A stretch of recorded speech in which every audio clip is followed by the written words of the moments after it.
হ্যাঁ দে তার প্লেট দিন নবী ভাত দি প্লেট প্যান দে দিবা হয় আমি তো নানিটা কি করে তাহলে হাতে ধরা সামা কিটা তো আগা আগে কোরআনে আছে আমরা তো বুয়া ওই করতে দি নবন নবন কিছু না কামল ইয়ার আবার তুই উঠলো না আগে ভাত ভাত করে দেয়াল লাগা আমাকে কামল না দিলে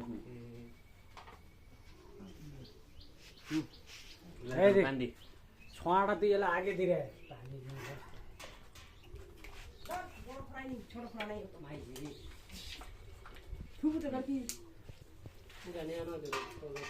মাফ করে দিয়ে দাও না এগুলো করা হবে আগে খাবে না আসলে কি তো কি একটা বাসা আছে